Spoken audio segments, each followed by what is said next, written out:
السلام عليكم ورحمة الله وبركاته. وعليكم السلام ورحمة الله. الحمد لله والصلاة والسلام على رسول الله وعلى آله وصحبه ومن تبعهم بإحسان إلى يوم الدين. أما بعد فأعوذ بالله من الشيطان الرجيم. بسم الله الرحمن الرحيم. قال تعالى في القرآن الحكيم: وما خلقت الجن والإنس إلا ليعبدون. وقال عز وجل: الذي خلق الموت والحياة ليبلوكم أيكم أحسن عملا وهو العزيز الغفور. পিছনে অনেক কথা হচ্ছে, কারা কথা বলছে? আপনারা এখানে দাঁড়ানো কেন? আপনারা যারা এখানে ঘুরছেন, আপনারা এদিকে ভিতরে এসে বসুন। একটা ইসলামী আলোচনা চলছে, এরকম বিশৃঙ্খলা করা বেয়াদবির শামিল, এবং এটা ঈমান ভঙ্গকারী একটা বিষয়। কারণ এর মাধ্যমে কোরআনের সাথে সামনে আগে আটকে দিন, ঠিক আছে।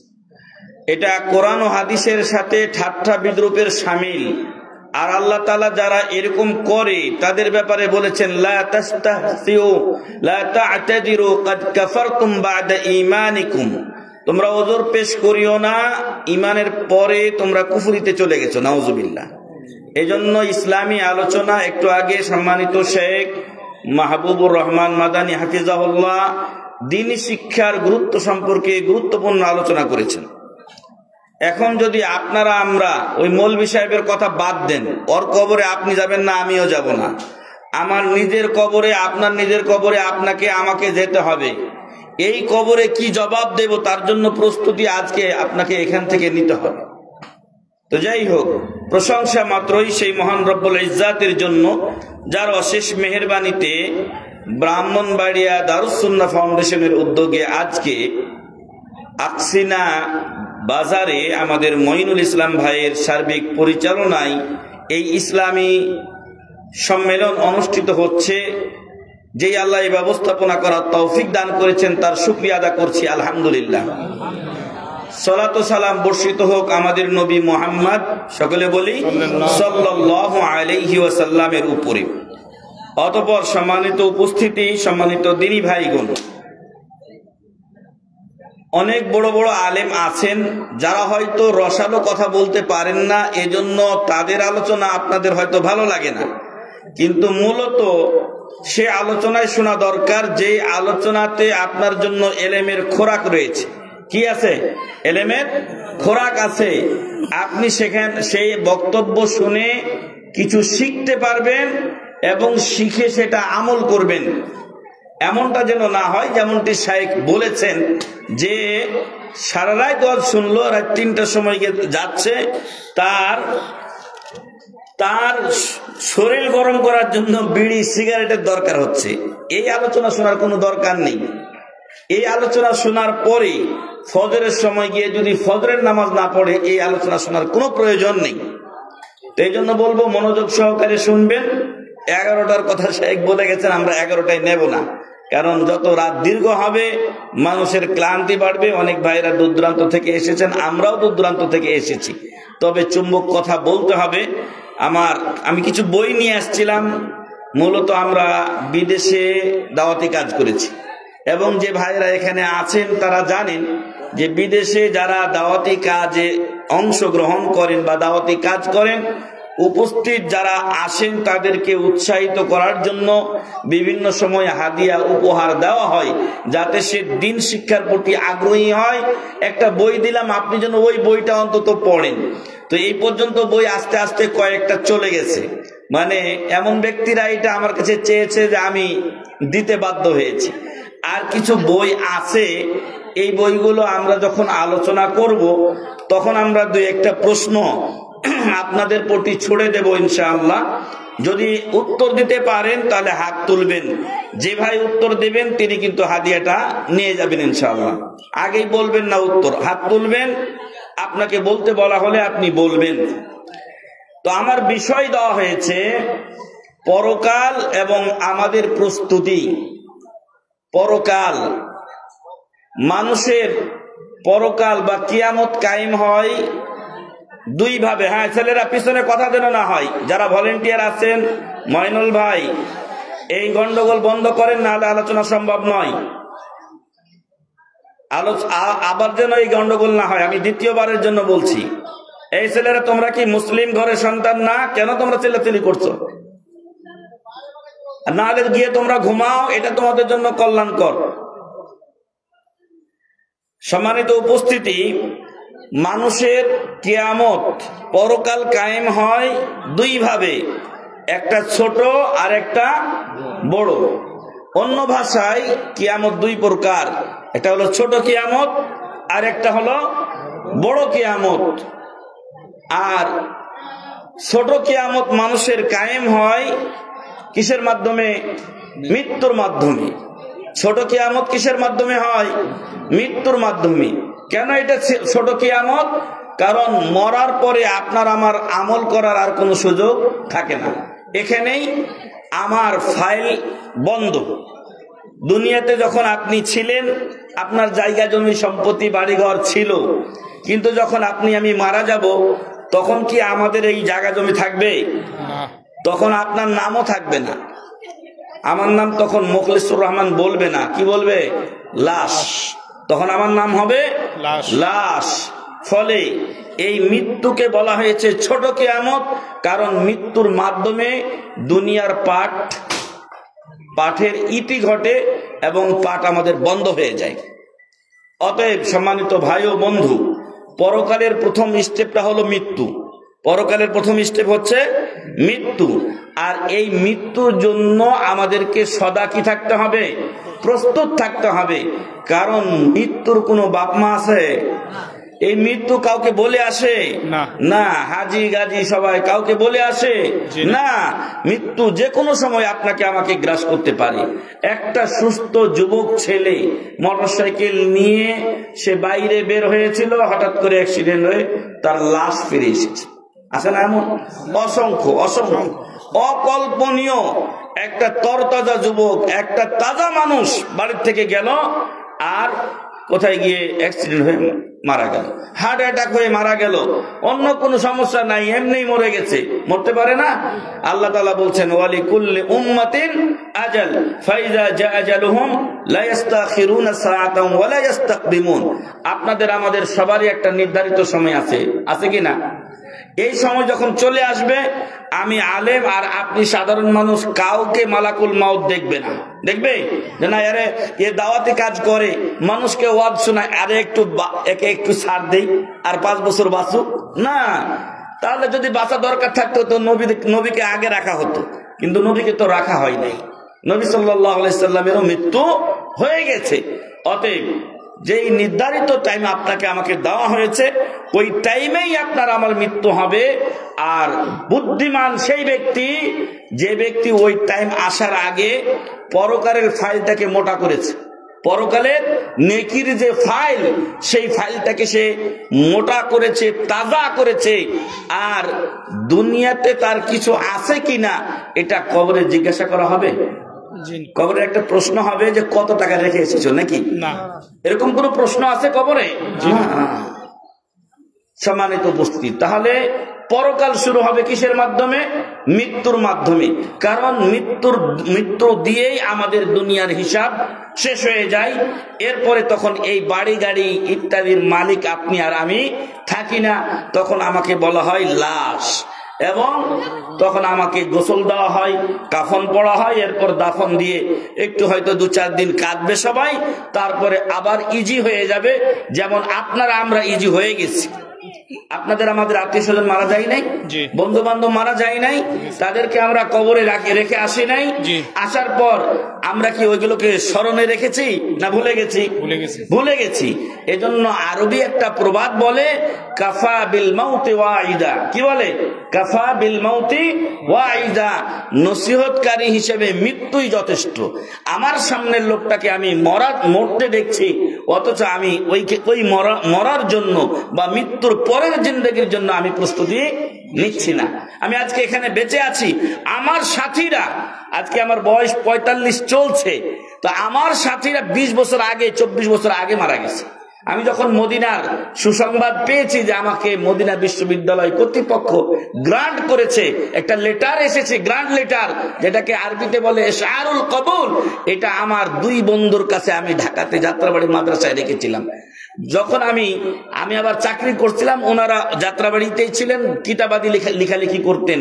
আমি যখন রংপুরে গেলাম আমার অফিসিয়াল কাজে, হঠাৎ করে আমার কাছে টেলিফোনে খবর গেল যে এই 2 ভাই পদ্মা নদীতে স্টিমার বা যেটা কি বলছেন আপনারা স্পিডবোট অ্যাক্সিডেন্ট হয়ে তারা 2জনেই মারা গেছে। আল্লাহু আকবার, ইন্না লিল্লাহি ওয়া ইন্না ইলাইহি রাজিউন।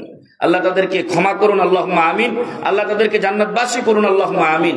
তখন থেকে আমার স্মরণ হয় যে আমি এখন বাকি জীবন যেটা আছি তারা আমার ক্লাসমেট, একসাথে আমরা ফারেক হয়েছি। এরপরে তখন থেকে আমার স্মরণ হয় যে আমি বাকি জীবন এখন বোনাস আছি, বোনাস। তারা তো আগেই চলে গেছেন। এই যে আমাদের আপনাদের সাথীরা, বন্ধুরা, আপনাদের আত্মীয়স্বজন, আমাদের আত্মীয়স্বজনকে আমরা বিসমিল্লাহি ওয়া আলা মিল্লাতি রাসূলিল্লাহ এই কথা বলে মাটি দিয়ে চলে আসছি, পরে আমরা ভুলে যাই। এই ভোলা ঠিক নয়। আপনি যদি কাউকে মনে রাখেন, আপনাকেও কেউ মনে রাখবে ইনশাআল্লাহ, আপনার জন্য দোয়া করবে। এই জন্য সম্মানিত ভাইরা, পরকালের প্রথম স্টেপ হচ্ছে মৃত্যু, আর এই মৃত্যুর স্বাদ সবাইকে গ্রহণ করতেই হবে।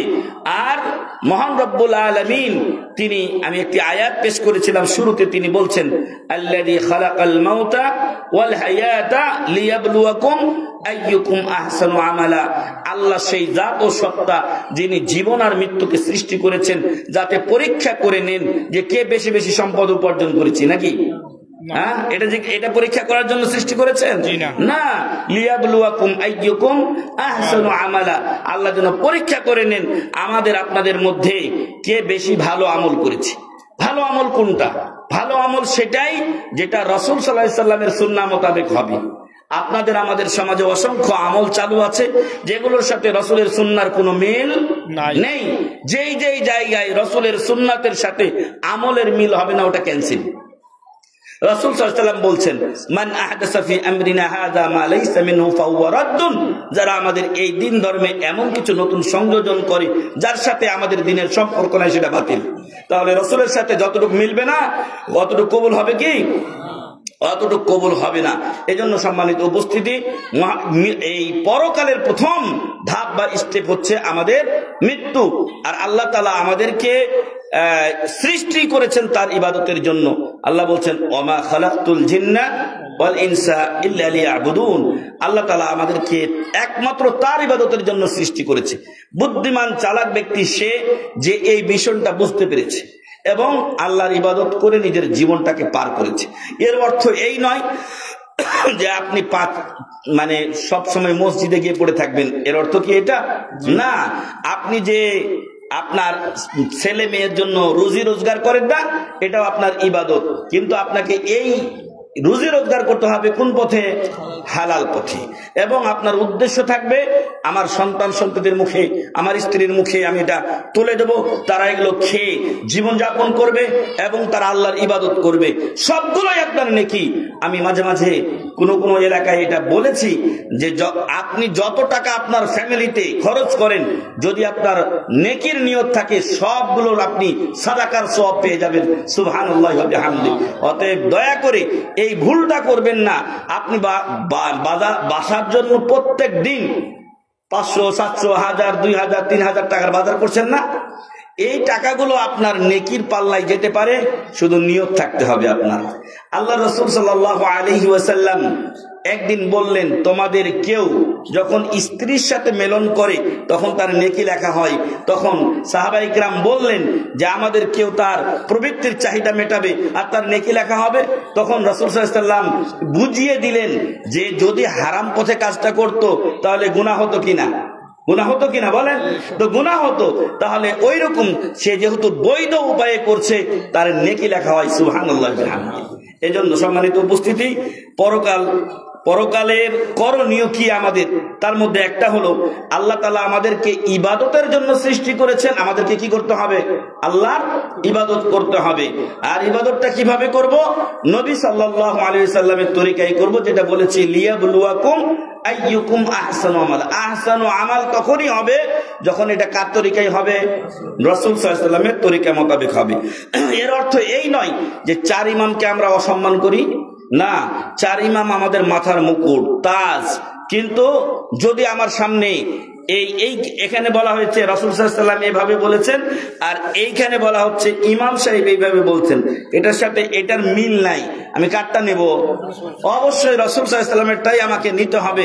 কারণ আল্লাহ তাআলা আমাকে কি বলেছেন? আতিউল্লাহ ওয়া আতিউর রাসূল, আল্লাহর আনুগত্য করো, রাসূলের আনুগত্য করো।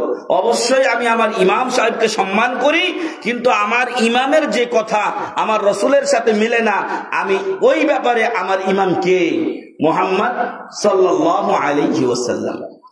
এরপরে সম্মানিত উপস্থিতি, মানুষ, আপনারা আমরা মানুষ, এই মানুষকে আল্লাহ তার ইবাদতের জন্য সৃষ্টি করেছেন, কিন্তু মানুষের আশার কোনো শেষ নাই, আশা আকাঙ্ক্ষা।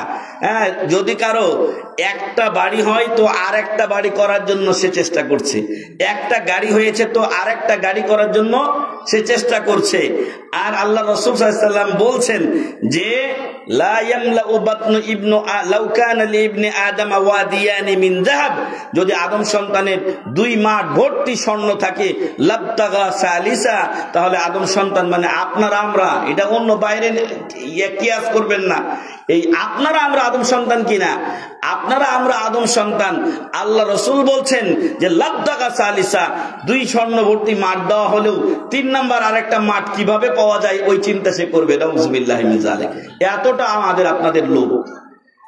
ওয়ালা ইয়ামলাউ বাতনু ইবনু আদম ইল্লা তুরাব, আর আপনার আমার এই পেট মাটি ছাড়া কিছুতেই ভরতে পারবে না। নাউযুবিল্লাহি মিন যালিক। অতএব মানুষের আশা আকাঙ্ক্ষার শেষ নেই। আল্লাহ রাসূল সাল্লাল্লাহু আলাইহি ওয়াসাল্লাম একদিন একটা মুরাব্বা চতুর্কোণ বিশিষ্ট দাগ টানলেন, লম্বা করে, এদিকে ধরেন লম্বা, এদিকে হলো পাশ, এইভাবে চার কোণা একটা দাগ টানলেন। দাগ টানার পরে মধ্যখানে একটা রেখা টানলেন, টানার পরে এই রেখাটাকে আপনার এই টেবিল থেকে আরো সামনে নিয়ে চলে গেলেন।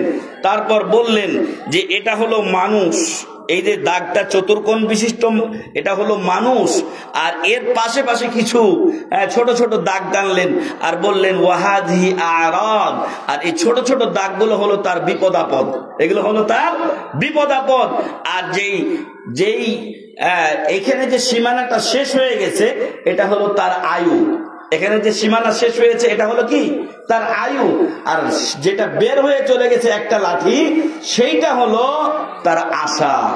সেটা হলো কি? তার আশা। মানে পাঁচতলা বিল্ডিং করেছিল, আরো কি করে এটাকে বাড়ানো যায় 10 তলা পর্যন্ত, ওই চিন্তাই তার ছিল। কিন্তু মৃত্যু এসে তার সেই চিন্তা কি করছে? স্টপ করে দিয়েছে। অতএব আপনাদের আমাদের এই আশার শেষ নাই। আর সবচাইতে বুদ্ধিমান কাকে বলেছি? যে পরকালের বাড়িটা নির্মাণ করে, যে কি করে? পরকালের বাড়িটা নির্মাণ করে, আর দুনিয়াতে যতটুকু না হলে চলে না ততটুকুতে সে সন্তুষ্ট থাকে। আর তাকওয়ার একটা সংজ্ঞা হচ্ছে ওয়াল কানাআতু বিল ইয়াসির, অল্পে তুষ্ট থাকতে হবে, আল্লাহ যেটা দিয়েছেন তার উপরে শুকরিয়া আদা করতে হবে। তবে হালাল উপায়ে অধিক টাকা ইনকামের চেষ্টা করা এটা দোষণীয় কিছু নয়, বরং আপনি আল্লাহর কাছে দোয়া করেন, আল্লাহ আমার সম্পদে তুমি বারাকা দান করো, আমার রিজিক তুমি বাড়িয়ে দাও, দোষণীয় কিছু নয়। কিন্তু দোষণীয় হলো পরকালকে ভুলে গিয়ে দুনিয়াতে মত্ত হয়ে যাওয়া। তাহলে মানুষের আশার শেষ নাই, এ হলো 2 নাম্বার বিষয়। আর 3 নাম্বার হলো মৃত্যু অবশ্যম্ভাবী। আল্লাহ তাআলা বলছেন ফালাউলা ইদা বালাগাতিল হুলকুম ওয়া আনতুম হিনা, বসেন উঠাউঠি করবেন না, আমরা খুব দ্রুতই শেষ করব ইনশাআল্লাহ। ফালাউলা ইদা বালাগাতিল হুলকুম ওয়া আনতুম হিনা ইদিন তানজুরুন, যখন মানুষের কণ্ঠনালীতে দম বের হয়ে আসে তখন সবাই আমরা তার দিকে কি ফেল এই চোখে তাকিয়ে থাকি। তারপর আল্লাহ বলছেন ওয়া নাহানু আকরাবু ইলাইহি মিনকুম ওয়ালাকিন লা তুবসিরুন, আমি আল্লাহ ওই লোকটার কাছে থাকি তোমার থেকেও বেশি, মানে আপনারা আমরা ওই মৃত শয্যায় শায়িত লোক, তার কাছ থেকেও আল্লাহ কি আছেন, আমাদের থেকেও আল্লাহ কাছে আছেন, কিন্তু আমরা আল্লাহকে দেখছি না। ফালাউলা ইন কুনতুম গায়রা মাদিনিন, আল্লাহ বলছেন যারা মনে করো যে পরকালের হিসাব বলে কোনো জিনিস নাই, তাহলে তারজিউনাহা ইন কুনতুম সাদিকিন। সূরাতুল ওয়াকিয়া আপনার 83 থেকে 87 নম্বর আয়াত পর্যন্ত আল্লাহ এই কথাগুলো বলেছেন যে এই আত্মাটা তাহলে ফিরিয়ে নিয়ে আসো। যদি মনে করো পরকালে কোনো হিসাব নাই, তাহলে পারলে যে লোকটা মরে যাচ্ছে ওই মরে যাওয়া ব্যক্তির আত্মাটাকে ফিরিয়ে আনতে পারবা কি? কেউ পারবে আমরা আমাদের মধ্যে? না, এটা অসম্ভব ব্যাপার। অতএব মৃত্যুর হাত থেকে আপনি আমি কেউ রেহাই পাবো না। এখানে উল্লেখ করে নেই আল্লাহর নবী মুসা আলাইহিস সালাম, তার কাছে মালাকুল মাউত এসে বললেন আল্লাহ আপনার জান কবজ করার জন্য পাঠিয়েছেন। কথাটা শুনে মুসা আলাইহিস সালাম তো অনেক রাগী মানুষ ছিলেন, একটা চপেটা ঘাট দিয়েছেন, এক থাপ্পড় দিয়েছেন, ফেরেশতার চোখে ডিস্টার্ব হয়েছে।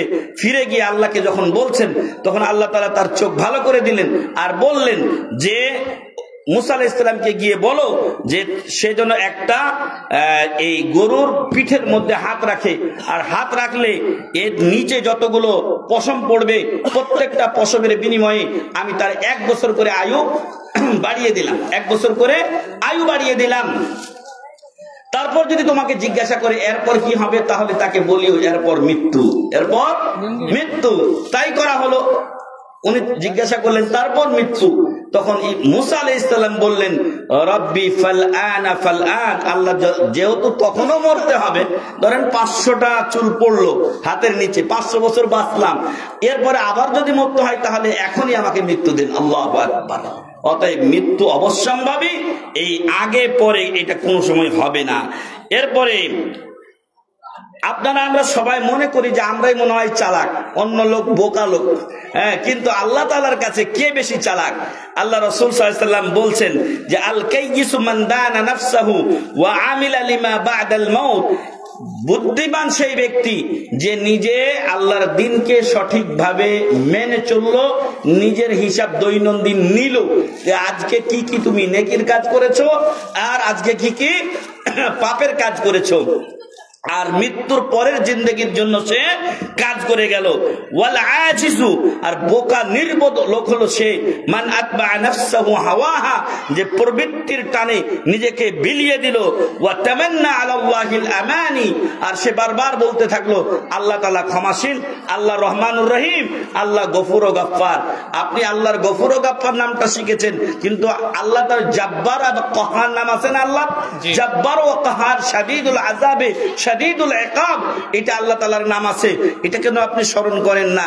আপনি শুধু আশাই করবেন আর ভয়টা আপনি বাদ দিয়ে দিয়েছেন কেন? এজন্য ইবাদতের রুকন হলো কয়টা? 3টা। ইবাদতের রুকন কয়টা? 3টা। একটা হলো আশা আকাঙ্ক্ষা, আশা যেমন রাখবেন তেমন ভয়ও থাকতে হবে, 2 নাম্বার। 3 নাম্বার মহব্বত বা ভালোবাসা। ইবাদতে যদি ভালোবাসা না থাকে আল্লাহর কাছে কবুল হবে না। নামাজ পড়ছেন মন নাই, এটা মুনাফিকের নামাজ। হ্যাঁ, ওয়াইদা কামু ইলা সালাতি কামু কুসালা ইরাউনান নাস, মুনাফিকরা নামাজে যখন দাঁড়ায় অলস হয়ে দাঁড়ায় এবং তারা তখন আল্লাহ তাআলার জিকির খুব কমই করে থাকে। এখন মৃত্যু কামনা করা যাবে কিনা? আল্লাহ তাআলা বলছেন হাত্তা ইযা জাআ আহাদুহুমুল মাউতু ক্বালা রাব্বিরজিউন, যাদের মৃত্যু, যারা দুনিয়াতে ভালো কাজ করেনি কিন্তু মৃত্যু তো আসবেই আসবে, তখন এই মৃত্যু শয্যায় শায়িত ব্যক্তি বলে যে আল্লাহ তুমি আমাকে একটু দুনিয়াতে ফিরিয়ে দাও। কেন?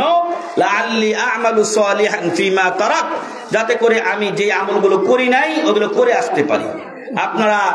আমরা অনেক কবরের পাশ দিয়ে যাই, এই কবরস্থ ব্যক্তিরা কি আশা করে? আল্লাহ দুনিয়াতে ফিরিয়ে দাও, নেক কাজ যেগুলো করি নাই, নামাজ পড়ি নাই, রোজা রাখি নাই, যাকাত দেই নাই, সেই কাজগুলো করে আসব। আল্লাহ বলছেন কাল্লা ইন্নাহা কালিমাতুন হুয়া কাইলুহা, এ হলো মিথ্যুক। ও যদি করতো তাহলে আগে আমি ওকে যথেষ্ট টাইম দিছিলাম, ওকে 70 বছর হায়াত দিছিলাম, 80 বছর হায়াত দিছিলাম, একদিন যাকাত দেয় নাই, একদিন নামাজ পড়ে নাই, এখন দিলে আবার 2-4 দিন পড়বে, তারপর আবার কি হবে? আবার বদমাইশ করবে। এই জন্য আল্লাহ বলছেন কাল্লা ইন্নাহা কালিমাতুন হুয়া কাইলুহা ওয়া মিন ওয়ারাইহিম বারযাখুন ইলা ইয়াউমি ইউবআসুন, আর তাদের মাঝে দুনিয়ার মাঝে একটা প্রাচীর আছে, কিয়ামত পর্যন্ত কোনো লোক ফিরে আসবে না। নাকি মাঝে মাঝে কেউ ফিরে আসে? হ্যাঁ, রাসূল সাল্লাল্লাহু আলাইহি ওয়াসাল্লাম হাত বাইর করে দিয়েছিলেন নাকি ইমদাদুল্লাহ মুআযের মাক্কি ডাকার জন্য? সব ডাহা মিথ্যা কথা। 90,000 লোক দেখেছিল, দেখতে পারবে একসাথে? মিথ্যা কথা, ভুয়া সব। মক্কা মদিনার লোক জানে না, এরা গিয়ে ওইখানে এই জাল কথাগুলো প্রচার করে বেড়াই, কথা বলি না। এরপরে মৃত্যু যদি কারো কামনা করতেই হয়, আল্লাহ রাসূল বলছেন লা ইয়াতামান্না আহাদুকুমুল মাউত, কেউ যেন মৃত্যু কামনা না করে। কেন? এই কথা হচ্ছে বাইরে কথা হচ্ছে, লা ইয়াতামান্না আহাদুকুমুল মাউত, তোমাদের কেউ যেন মৃত্যু কামনা না করে। কেন কামনা করবে না? এটা এই জন্য যে আপনি যদি হয় ভালো হন তাহলে আরো বেশি নেকির কাজ করবেন, আপনি যদি মন্দ হন তাহলে হতে পারে যে এই সময়ের মধ্যে আপনি তওবা করে ভালো হয়ে যাবেন, এই আশায় আপনি মৃত্যু কামনা করবেন না। কিন্তু যদি একান্ত কারো মৃত্যু কামনা করতে হয় তাহলে সেজন্য এভাবে বলে আল্লাহুম্মা আহইনি মা কানাতুল হায়াতু খায়রাল লি, হে আল্লাহ, এই কথা কোন কেন আপনাদের সিস্টেম, আল্লাহুম্মা আহইনি মা কানাতিল হায়াতু খায়রাল লি, হে আল্লাহ আমাকে ততদিন বাঁচিয়ে রাখো যতদিন আমার বেঁচে থাকা কি হয়, কল্যাণকর হয়। ওয়া আমিতনি মা কানাতিল মামাতু খায়রাল লি, আর আমাকে তখন মৃত্যু দিও যখন আমার মরাটা কি হয়, কল্যাণকর হয়। তাহলে মৃত্যু কামনা করাটা ঠিক নয়। আর একান্ত যদি দুনিয়ার জ্বালাতনে পড়ে আপনি করতেই হয় তাহলে এভাবে দোয়া করবেন, আল্লাহ ততদিন বাঁচিয়ে রাখো যতদিন বেঁচে থাকা কল্যাণকর, আর তখন আমার মৃত্যু দিও যখন আমার মৃত্যু হওয়াটা কল্যাণকর। এরপরে কিয়ামতের ভয়াবহতা অত্যন্ত বেশি। সূরা হাজে লম্বা আলোচনা আল্লাহ করেছেন, সংক্ষেপে আমি যে কথাটা বলবো সেটা হলো, আল্লাহ বলছেন ইয়া আইয়ুহান নাসুত্তাকু রাব্বাকুম ইন্না যালযালাতাস সাআতি শাইউন আযীম, নিশ্চয় কিয়ামতের ভূকম্পন অত্যন্ত কঠিন হবে। ইয়াউমা তারাউনাহা তাযহাবু কুল্লু মুরদিআতিন আম্মা আরদাআত, যেদিন তুমি দেখবে প্রত্যেক মা যার যে পেটে সন্তান ছিল এই সন্তানকে সে ভুলে যাবে। ওয়াতাদাউ কুল্লু যাতি হামলিন হামলাহা, যার পেটে বাচ্চা ছিল বাচ্চাকে মায়েরা সাধারণত ভুলে না, নিজের জীবন দিয়ে হলেও বাচ্চাকে সে রক্ষা করার চেষ্টা করে, কিন্তু সেই দিন তার অকাল গর্ভপাত হবে এবং সে এটা ভ্রুক্ষেপও করবে না। পেটের বাচ্চা হয়ে, মানে যেমন গরু ছাগলের বাচ্চা হয়ে পড়ে চলে যায়, গরু চলে গেছে তার খবর নাই, ঠিক ওই রকম এই মায়েরা সেদিন এই অবস্থা হবে। তারাউনা আরদা ওয়া তাদাউ কুল্লু যাতি হামলিন হামলাহা ওয়া তারান নাসা সুকারা, অন্য মানুষদেরকে তুমি দেখে মনে হবে পাগল, দিক বিদিক ভ্রান্ত হয়ে ছোটাছুটি করছে, কে কোন দিকে যাচ্ছে কোনো ঠিক নাই, তুমি মনে করবে ওরা মনে হয় পাগল। ওয়া মা হুম বিসুকারা, আসলে ওরা পাগল নয়। ওয়ালাকিন্না আযাবাল্লাহি শাদীদ, আসলে আল্লাহর আযাব অত্যন্ত কঠিন, এজন্য কিয়ামতের দিন তাদের এই অবস্থা হবে। আল্লাহ যেন আমাদের উপরে কিয়ামত কায়েম না করেন, আল্লাহুম্মা আমিন। কারণ কি, কেন এই দোয়াটা করলাম? কারণ কিয়ামত কায়েম হবে কাদের উপরে? সবচাইতে খারাপ লোক যারা, সবচাইতে খারাপ লোকদের উপরে কিয়ামত কায়েম হবে। তাই আল্লাহ যেন আমাদের উপরে কিয়ামত কায়েম না করেন, আল্লাহুম্মা আমিন।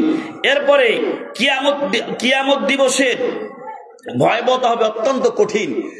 সূর্যটা কতটুকু উপরে থাকবে? মাথার 1 মাইল উপরে থাকবে। এখন 9 কোটি মাইল দূরে। এখন কতটুকু দূরে? 9 কোটি মাইল দূরে। এই সূর্যের তাপ আমরা সহ্য করতে পারি না। এরপরে কিয়ামতের দিন থাকবে মাথার 1 মাইল উপরে, আর প্রত্যেক লোক নিজ নিজ গুনাহ পরিমাণ ঘামে নিমজ্জিত থাকবে, নিজ নিজ গুনাহ পরিমাণ ঘামে নিমজ্জিত থাকবে। কারো ঘাম থাকবে এই টাকনা পর্যন্ত, কারো হাঁটু, কারো কোমর, কারো বুক। ওয়া মিনহুম মাইয়ুল জামুল জামা, আর কারো ঘাম থাকবে তার পাপ বেশি হওয়ার কারণে একদম লাগাম পর্যন্ত, নাক পর্যন্ত পৌঁছে যাবে। নাউযুবিল্লাহি মিন যালিক। এই কঠিন শাস্তি মানুষ সহ্য করতে পারবে না, তখন তারা ছুটে যাবে কার কাছে? আদম আলাইহিস সালামের কাছে, যা আমাদের জন্য একটু সুপারিশ করেন, আল্লাহ তাআলার জন্য আমাদের হিসাবটা নেওয়া শুরু করেন। তখন আদম আলাইহিস সালাম বলবেন যে আমি এর হকদার নই, আমি পারবো না এটা। এরপরে নূহ আলাইহিস সালাম, মুসা আলাইহিস সালাম, ঈসা আলাইহিস সালাম, সব ইব্রাহিম আলাইহিস সালাম, সব নবীরা অপারগতা প্রকাশ করবেন। শেষে আসা হবে কার কাছে? আমাদের নবী মুহাম্মদ সাল্লাল্লাহু আলাইহি সাল্লামের কাছে। উনি আল্লাহর কাছে যাবেন, গিয়ে আল্লাহর কাছে দরখাস্ত করবেন না, কি করবেন? সাজদায় পড়ে যাবেন। সাজদায় পড়ে গেলে আল্লাহ তাআলা বলছেন, তখন আল্লাহ আমাকে কিছু তার নাম গুণ এগুলো শিখিয়ে দেবেন, সেই নাম গুণ দিয়ে আমি আল্লাহকে ডাকবো। আর তখন আল্লাহ তাআলা জিবরিলকে পাঠিয়ে বলবেন মুহাম্মদ সাল্লাল্লাহু আলাইহি সাল্লামকে মাথা উঠাতে বলো, তাকে চাইতে বলো, তার চাওয়া কবুল করা হবে, তাকে সুপারিশ করতে বলো, তার সুপারিশ গ্রহণ করা হবে। তখন আল্লাহ রাসূল সাল্লাল্লাহু আলাইহি সাল্লাম সাল্লাম বলবেন যে সকল উম্মতের আপনি একটু হিসাবটা শুরু করুন মহান রব্বুল আলামিন। তখন আল্লাহ হিসাব শুরু করবেন। এটাকে কি বলা হয়? শাফাআতে কুবরা। কি বলা হয়? শাফাআতে কুবরা। এটা হলো মাকামে মাহমুদ। ওই যে দোয়াতে আপনারা পড়েন ওয়াবাসহু মাকামাম মাহমুদান আল্লাযী ওয়া'আদতা, এটা হলো সেই সম্মানিত স্থান যার একমাত্র হকদার হবেন কে? আমাদের নবী মুহাম্মদ সাল্লাল্লাহু আলাইহি সাল্লাম। এই আলোচনা কোনোদিন শুনেছেন অন্যদের কাছে? এই আলোচনা শুনবেন না। আর আমরা যদি খালি মিলাদ না করি তাহলে আমরা রাসূলকে আর সম্মান করি না, নাউজুবিল্লাহ। আর এই যেটা হক তার মর্যাদা, সেই হকটা আপনারা বর্ণনা করেন না কেন? সব নবী যখন, সবাই তো বড় বড় নবী, যাদের কথা আমি বললাম, ঈসা, মুসা, ইব্রাহিম, সবাই বড় বড় নবী, সবাই অপারগতা প্রকাশ করবেন। আমার নবী মুহাম্মদ সাল্লাল্লাহু আলাইহি ওয়াসাল্লাম সেই শাফাআত করবেন। আল্লাহু আকবার। তাহলে সম্মানিত ভাইয়েরা, এই কিয়ামতের অবস্থাটা এত কঠিন হবে, ঘেমে দেখেছেন কি কখনো? এই নিজের ঘামের গন্ধ নিজের কাছে লাগে না? তো এই যে ঘাম, এটা যদি আমরা একসাথে, আমাদের সবদিকে একসাথে প্রচন্ড রোদের মধ্যে বেঁধে দেওয়া হয়, তাহলে কি অবস্থা হবে আপনি চিন্তা করুন তো। সেটা হবে কিয়ামতের ময়দান, এবং কেউ কারো কোনো খোঁজ নেবে না। আমি সংক্ষেপ করছি। বলা হয়েছে আল আখিল্লাউ ইয়াউমা ইদিন বাযুহুম লিবাযিন আদুউন ইল্লাল মুত্তাকিন। ভালো লোককে সাথী বানাবেন। কাকে সাথী বানাবেন? ভালো লোককে সাথী বানাবেন। কারণ খারাপ লোক যদি আপনার সাথী হয়, কিয়ামতের আগে আপনাকে দুনিয়াতেই তালাক দিবে, আর পরকালে আপনার কোনো খোঁজ নেবে না, পরহেজগার মানুষ ছাড়া। অর্থাৎ ভালো মানুষকে বন্ধু করলে কিয়ামতেও তার সাথে আপনার বন্ধুত্ব থাকবে। সম্মানিত উপস্থিতি, কিভাবে মানুষের রূহ কবজ করা হয়? অনেক লম্বা হাদিস, আপনারা হাদিসটা যদি দেখেন তাহলে ভয় পাবেন। এখানে এই যে লম্বা হাদিস একটা আছে, এটা পুরাটাই হাদিস, তাও এটা মানে ফন্ট ছোট করে দেওয়া আছে। হ্যাঁ, তো লম্বা একটা হাদিস। এর সার কথাটা হলো যে মালাকুল মউত এবং কিছু তার সহযোগী আছে যারা আমাদের জানগুলো কি করেন? কবজ করে নেন। তো যখন কোনো ভালো মানুষের আত্মা কবজ করা হয়, তখন মালাকুল মউত যিনি দায়িত্বশীল, তিনি দূরে বসে থাকেন একটা আপনার সুগন্ধিযুক্ত রুমাল নিয়ে, এবং মোলায়েম সফট, অত্যন্ত নরম তুলতুলে একটা নরম রুমাল নিয়ে অপেক্ষমান থাকেন। যারা দায়িত্বে আছেন রূহ কবজ করার, তারা বলে ইয়া আইয়ুহাতুহান নাফসুল মুতমাইন্নাহ ইরজিই ইলা রাব্বিকি রাদিয়াতাম মারদিয়াহ। তুমি আল্লাহর কাছে আসো, সন্তুষ্ট চিত্তে চলে আসো। তাকে সম্মানের সাথে তার রূহটা কবজ করে ওই কাপড়ের মধ্যে রাখা হবে, এবং সেখান থেকে মিশকে আম্বারের সুগন্ধি ছুটতে থাকবে। যারাই যেখান দিয়ে নিয়ে যাবে ফেরেশতারা, তারা বলবে কে এটা গো? তখন বলা হবে উমুকের ছেলে উমুক। আল্লাহু আকবার। তার জন্য আকাশের দরজা খুলে দেওয়া হবে, আল্লাহর কাছ পর্যন্ত পৌঁছে দেওয়া হবে, এবং তার এই নামটা লিখে দেওয়া হবে কোথায়?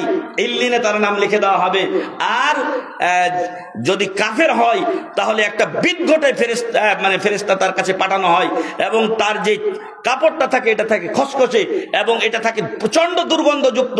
আপনারা ঢাকার ময়লা আবর্জনা হয়তো আপনাদের এলাকাও আছে, ওই এলাকা দিয়ে গেলে যে কি অবস্থা, মানুষের বমি পর্যন্ত আছে। তো এরকম প্রচন্ড দুর্গন্ধযুক্ত একটা কাপড়ে তাকে অভ্যর্থনা জানানো হবে, এবং তার জন্য কোনো আকাশের দরজা খোলানো হবে না, এবং তাকে ফিরিয়ে দেওয়া হবে সিজ্জিনে। নাউজুবিল্লাহ মিন যালিক। অতএব আপনারা আমরা কোন দলের হব, এরা নিজেরাই চিন্তা করি। এখন কোন দলের হবেন? 1 নাম্বার না 2 নাম্বার? 1 নাম্বার যদি হতে হয়, তাহলে কোরআন সুন্নাহ মোতাবেক আমল করতে হবে। এবং কি করণীয় আমরা সংক্ষেপে 2-1টা কথা তখন বলবো ইনশাআল্লাহ। 2 নাম্বার পৃষ্ঠাতে আমাদের যে কথাটা এসেছে যে তাখফীফুল্লাহি মিন ইয়াউমিল কিয়ামা, আল্লাহ তাআলা কিয়ামতের আমাদেরকে ভয় দেখিয়েছেন। আজকেও আমি আমার ওস্তাদ শেখ আব্দুল খালিক সালাফি, যিনি আব্দুর রাজ্জাক বিন ইউসুফ সাহেবের ওইখানকার সিনিয়র মুহাদ্দিস, যাত্রাবাড়ি মাদ্রাসার সাবেক প্রিন্সিপাল ছিলেন, তো সেই ওস্তাদের কথাটা শুনছিলাম। মহান রব্বুল আলামিন আমাদেরকে ভয় দেখিয়েছেন কিসের? পরকালে। কিসের ভয়? পরকালের ভয়, জাহান্নামের আযাবের ভয়, কবরের শাস্তির ভয়। যদি এই ভয়গুলো মানুষের থাকে, তাহলে সে অন্যায় জড়াবে না। যে আমি যদি এখানে অন্যায় করি, আমাকে কবরে শাস্তি দেওয়া হবে। কিন্তু এখন অধিকাংশ মানুষের মধ্যে দ্বীনি ইলম না থাকার কারণে, যেটা সাহেব বলে গেছেন মাহবুব সাহেব, এইটা না থাকার কারণে এখন মানুষ বেশিরভাগ দুনিয়ামুখী হয়ে গেছে, পরকালের কোনো ভয় নাই, এজন্য বিভিন্ন অন্যায় জড়িয়ে গেছে। আল্লাহ তাআলা বলছেন যে ওই দিনকে ভয় করো, যেদিন কারো কোনো সুপারিশ কোনো কাজে আসবে না, এবং কারো কাছ থেকে কোনো এই প্রণোদনা বা কিছু ঘুষ, এগুলো কোনোটাই কবুল করা হবে না। পরকালে ঘুষ চলবে না, পরকালে কোনো ঘুষ চলবে না। আল আমরু বিইকসারি যিকরিল মাউত, আপনাদের আমাদেরকে বলা হয়েছে যে মৃত্যুকে বেশি বেশি স্মরণ করো, মৃত্যুকে বেশি বেশি স্মরণ করো। আল্লাহ রাসূল সাল্লাল্লাহু আলাইহি ওয়াসাল্লাম বলছেন আকসিরু যিকরা হাদিমিল লাজ্জাত আল মাউত। এই যে দুনিয়াতে আপনারা আমরা বসবাস করছি, স্বামী স্ত্রী বাচ্চা কাচ্চা নিয়ে, কত সুখের সংসার না? আরে ডাল ভাত খাই তাও তো সুখে আছে আলহামদুলিল্লাহ। তো এই যে একটা সুখ শান্তিতে আছেন, হঠাৎ করে একদিন মৃত্যু আসবে, এই সব আনন্দ কি করবে? শেষ। এই যে কয়েকদিন আগে একটা লোক মারা গেছে না, এই যে আপনার মেট্রো রেলে একটা রাবার যেটা এই পিলারের নিচে দেওয়া ছিল, এটা পড়ে লোকটা সাথে সাথে মারা গেছে। এর পরিবারটা কত সুখী ছিল, কিন্তু এই লোকটা মরে যাওয়ার পর তাদের সব শান্তি দূর হয়ে গেছে। এরকম মৃত্যু এসে আপনার আমার সব সুখ শান্তিকে এই মুহূর্তের মধ্যে শেষ করে দেবে। তাই সেই মৃত্যুকে বেশি বেশি করে আল্লাহ রাসূল সাল্লাল্লাহু আলাইহি ওয়াসাল্লাম স্মরণ করতে বলেছেন। জাহান্নামের গভীরতা হবে প্রচুর। একদিন আল্লাহ রাসূল সাল্লাল্লাহু আলাইহি ওয়াসাল্লাম সাহাবাদেরকে নিয়ে বসেছিলেন, হঠাৎ করে একটা আওয়াজ শুনতে পেলেন। তখন জিজ্ঞাসা করলেন, তোমরা কি জানো কিসের আওয়াজ? তো সাহাবারা বললেন, আমরা কি করে জানি, আপনি এবং আল্লাহ ভালো জানেন। তখন আল্লাহ রাসূল সাল্লাল্লাহু আলাইহি ওয়াসাল্লাম বললেন, এটা হলো একটা পাথরের আওয়াজ। কিসের আওয়াজ? পাথরের আওয়াজ, যেটা 70 বছর আগে জাহান্নামের মুখে রাখা হয়েছিল, আজকে গিয়ে এটা একদম নিচে পড়লো। নাউজুবিল্লাহি মিন যালিক। তাহলে জাহান্নাম কত গভীর হবে আপনি চিন্তা করুন। এটা যদি আপনি দুনিয়ার আকাশ থেকেও ফেলেন, তাহলে পট করে মনে হয় পড়ে যাবে, কতটুকু সময় লাগবে আর? অথচ এই 70 বছর লেগেছে তার তলদেশে পৌঁছাতে। কতটা গভীর হবে জাহান্নাম! আল্লাহু আকবার। জান্নাতে জান্নাতীদেরকে দেওয়ার পরও জান্নাতে জায়গা থেকে যাবে। আল্লাহ নতুন মাখলুক সৃষ্টি করে জান্নাত পূর্ণ করবেন। জাহান্নামীদেরকে জাহান্নামে দেওয়ার পরও জাহান্নামে জায়গা বেঁচে থাকবে। তখন কি করবেন আল্লাহ তাআলা? তার বাম পায়ের গোড়ালি দেবেন। জাহান্নাম কি বলবে? কাত কাত, যথেষ্ট হয়েছে, আমি ফুল হয়ে গেছি। আল্লাহু আকবার। অতএব সম্মানিত ভাইয়েরা, এই পরকালের বিষয়গুলোকে আমরা স্মরণ করি যে কবর হলো পরকালের প্রথম স্টেপ, প্রথম ধাপ। এইখানে যখন উসমান রাদিয়াল্লাহু আনহু, চিনেন উসমান রাদিয়াল্লাহু আনহু, রাসূলের 2 মেয়ের জামাতা, তারপরে দ্বিতীয় মেয়ে যখন মারা যায়, তখন উনি বলেছিলেন আরেকটা মেয়ে থাকলে আমি তাকে বিয়ে দিতাম। কিন্তু উনি যখন কবরের পাশে দাঁড়াতেন, তখন অঝর ধারায় কাঁদতেন। আর তাকে জিজ্ঞাসা করা হলে বলতেন যে কবর হলো পরকালের প্রথম স্টেপ। এখানে যদি কেউ নাজাত পায় তাহলে বাকিগুলো নাজাত পাবে ইনশাআল্লাহ। আর যদি এখানে ফেল করে দেয় তাহলে বাকিগুলো আর পাস করা সম্ভব নয়। এজন্য কবরকে বলে আমার বড় ভয় হয়। কবরে অনেক লাইট থাকবে নাকি ভাইরা, কি বলেন? না। কবরে অনেক লাইট থাকবে না। জুলমা অন্ধকার, আর অন্ধকার সবকিছু বন্ধ করে দেওয়া হবে। নিঃশ্বাস নেওয়ার কোনো জায়গা রাখা হবে না। আল্লাহু আকবার। সেই কবরকে বলে আপনাদের আমাদের ভয় হয় না? ভয় করা উচিত। ভয় না থাকলে সর্বনাশ। অতএব সেই কবরকে আমরা স্মরণ করি। আরেকটা বিষয়, কবরের চাপ হবে। এমনকি সাদ বিন মুআদ রাদিয়াল্লাহু আনহু, যার জানাজাতে 50,000-এর অধিক ফেরেশতা অবতরণ করেছিলেন, আর আল্লাহ রাসূল সাল্লাল্লাহু আলাইহি ওয়াসাল্লাম পা এইভাবে রাখছিলেন যে জায়গা পাওয়া যাচ্ছিল না এই পা রাখার। রাসূল সাল্লাল্লাহু আলাইহি ওয়াসাল্লাম বলছেন এত ফেরেশতা নাজিল হয়েছে। এরপরও হঠাৎ করে কবরে রাখার পরে আল্লাহু আকবার বলে তিনি চিৎকার করে উঠেছিলেন, কারণ কবর তাকেও কি করেছে? ছাড় দেয় নাই। তবে যার নেক আমল আছে, চাপ দিলেও তার কষ্ট হয় না, ওই নেক আমলটা আমাদেরকে করতে হবে। এবং এই কবর কেন্দ্রিক শেষ কথাটা হলো, কবরে পরীক্ষা আছে ভাই। কবরে কি আছে? পরীক্ষা আছে। পরীক্ষার প্রশ্ন আউট হয়ে গেছে। কি? মান রব্বুকা, মান নাবিয়ুকা, মা দীনুকা। তোমার রবকে, তোমার নবীকে, তোমার দিন কি? সবাই উত্তর দিতে পারবে কি? সবাই উত্তর দিতে পারবে না। তৌফিক তার হবে যে আল্লাহকে মেনেছে, তৌফিক তার হবে যে নবীকে মেনেছে, তৌফিক তার হবে যে দ্বীন ইসলাম মেনেছে। আর না হলে তো এটা তো হিন্দুও মুখস্থ করে নিতে পারে না? কিন্তু না, তৌফিক তো হবে না, ও তো 1 নম্বরে আউট, কারণ ঈমানই নাই। আর যারা আপনারা আমরা আছি, আমাদের মধ্যেও যারা নামাজ রোজা নাই, কিচ্ছু নাই, উত্তর দেওয়া সম্ভব নয় যদি আল্লাহর তৌফিক না হয়। আর আল্লাহর তৌফিক হবে না ওই লোকদের জন্য যারা দিন মানে না, নবীকে মানে না, আল্লাহকে মানে না। এরপরে আমাদের করণীয় কি? আমাদের করণীয় অনেক আছে। এর আগে এক জায়গায় আলোচনা করেছিলাম, সেখানে আমরা কিছু বলেছিলাম। আপনারা জানেন যে আমরা একটু আগে বললাম যে কিয়ামতের দিন আমাদের মাথার 1 মাইল উপরে সূর্য থাকবে। সবাই আমরা গুনাহ পরিমাণ ঘামে নিমজ্জিত থাকবে। তখনও কিন্তু কিছু লোক কি পাবে? নাজাত পাবে না? জি। তখনও 7 প্রকার লোক, কয় প্রকার লোক? 7 শ্রেণীর লোক এই কঠিন আযাব থেকে বেঁচে যাবে। আর তারা কারা? 1 নাম্বার হচ্ছে ইমামুন আদিল, ন্যায়পরায়ণ বিচারক। ন্যায়পরায়ণ বিচারক, সেই বিচারক গ্রামেরও হতে পারে, সেই বিচারক ইমাম সাহেবও হতে পারে, সেই বিচারক রাষ্ট্রের বিচারক হতে পারে, সেই বিচারক জাতিসংঘের যিনি মহাসচিব তিনিও হতে পারেন। আপন আপন লেভেল থেকে আপনি যে দায়িত্ব প্রাপ্ত হয়েছেন সেটা যদি আল্লাহকে ভয় করে সঠিকভাবে পালন করেন, আপনি ওই জায়গায় স্থান পেয়ে যেতে পারেন। আপনি অন্য দায়িত্ব পাননি, আপনার শুধু পরিবার আছে, আপনার পরিবারকে আপনি নামাজি বানিয়েছেন, রোজার সময় রোজা রাখাচ্ছেন, মানে ইসলাম অনুযায়ী আপনি তাদেরকে চালাচ্ছেন, আপনি সেই ইমামে আদিল হয়ে যেতে পারেন ইনশাআল্লাহ। ইমামুন আদিল ওয়া শাবুন নাশা ফি ইবাদাতিল্লাহ, এবং ওই যুবক যে তার যৌবনকালকে আল্লাহর রাস্তায় কাটিয়েছে। এর অর্থ এই নয় যে মসজিদে খালি বসে থাকবে, মাদ্রাসায় থাকবে না, আল্লাহর বিধান মোতাবেক যৌবনকালকে সে পার করেছে। 3 নাম্বার লোক হচ্ছে ওয়া রাজুলুন যাকারাল্লাহ খালিয়ান ফাফাযাত আইনা, নির্জনে সবাই ঘুমিয়ে গেছে কিন্তু আপনি জেগে উঠেছেন, জেগে উঠে আল্লাহর কাছে কান্নাকাটি করছেন, আল্লাহ জাহান্নামের আযাব কঠিন, কবরের আযাব কঠিন, আপনি আমাকে নাজাত দেন, মুক্তি দেন। 4 নাম্বার লোক হচ্ছে ওয়ারাজুলানে তাহাব্বা ফিল্লাহি ইসতামা আলাইহি ওয়া তাফাররাকা আলাইহি, ওই 2 লোক যারা পরস্পরকে ভালোবাসে, কিসের জন্য? আল্লাহর দ্বীনের জন্য। আপনি সহিহ আকীদার লোক, আমিও সহিহ আকীদার লোক, আপনাকে আমি এই জন্য ভালোবাসি। এই জন্য নয় যে আপনি মেলা টাকার মালিক, যখন তখন আমাকে টাকা দিয়ে সাহায্য করবেন, এটা নয়। উদ্দেশ্য হলো আপনি ভালো দিনী মানুষ, আমিও দিনী মানুষ, এই জন্য আপনাকে আমি ভালোবাসি। এই ভালোবাসা আপনার জান্নাতে গিয়েও ঠিক থাকবে ইনশাআল্লাহ। আরেকজন লোক 5 নাম্বার ওয়া রাজুলুন কলবুহু মুআল্লাকুন বিল মাসাজিদ, ওই লোক যার অন্তরটা সব সময় কোথায় লেগে থাকে? মসজিদের সাথে। একবার মসজিদ থেকে বের হলে আবার কখন আজান হবে এই আশায় তার মন শুধু ব্যাকুল থাকে। কিন্তু এখন মানুষের মনটা কেমন? আপনারা কিছুদিন নেতাদের কিছু কথাও শুনছেন, আজান দিলে বলছে এই বেটা এখন আজান দিছে কেন? নাউজুবিল্লাহি মিন যালিক। হ্যাঁ, আজানের টাইম হয়েছে, আজান দিচ্ছে, তুমি চুপ করো, তাইলেই তো হইলো, শেষ। এত বাচাল ধরনের নেতারা এখন তৈরি হচ্ছে, আল্লাহ ওদেরকে হেদায়েত দান করুন, আল্লাহুম্মা আমিন।